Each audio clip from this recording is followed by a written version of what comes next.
And as we get into the weekend, and especially next week, the weather looks pretty nice and quiet. We got some summer heat returning too. So for all these events that are going on over the next couple days, beautiful summer conditions just around the corner. Keep in mind though, it's going to be a little hotter than today. 80s return this weekend, and then the 90s, a possibility as we get into next week. We haven't seen heat like that in about 2 weeks. It was right at the start of the month when we had those 90-degree days. Ever since then, well below those values at times.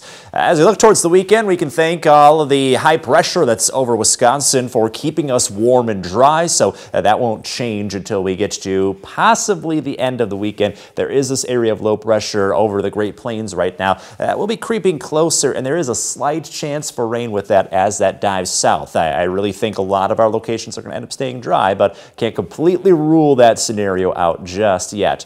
Later tonight, though, we have quiet conditions. We're a little cool. We're down into the low 50s. A few spots may even jump down into the upper 40s, so plan on those brisk conditions to hang around early in the morning. But then after that, we warm up fast, already back into the 70s by the middle of the morning, pushing 80 degrees by lunchtime, and we'll be into those 80s going into those afternoon hours. And outside of the very high UV index, conditions are pretty nice to get outdoors. Pollen levels back down to a medium. We are looking at air quality at a moderate, so good for most folks. Just make sure you have that sunscreen handy, because that high UV index is definitely in play with all of the sunshine, of course. So for Saturday, maybe you're going out to Old Settlers Days or just spending time out and about, looking at a light breeze, temperatures in the low 80s, 60s at night. We'll rinse and repeat this into Sunday. Well, a partly cloudy sky, as you can see, highs in the middle 80s, so maybe just a little bit warmer for Father's Day. And again, a slight chance for rain. I think if anything, it'll be in the evening. So if you do start to see some darker clouds,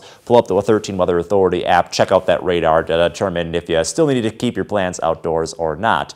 And then as we go into next week, here comes the heat.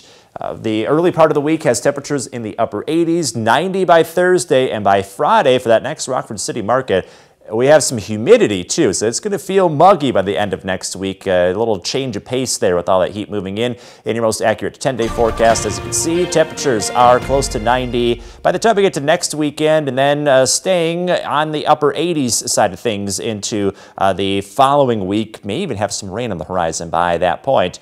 And to round out the week, 4-degree guarantee. Didn't heat up a ton today, but we still managed to get onto the dartboard. We got that cash total up to 39, hoping to boost that up a lot as we get into next week. Yeah, carrying the streak into the weekend. Alex, thanks.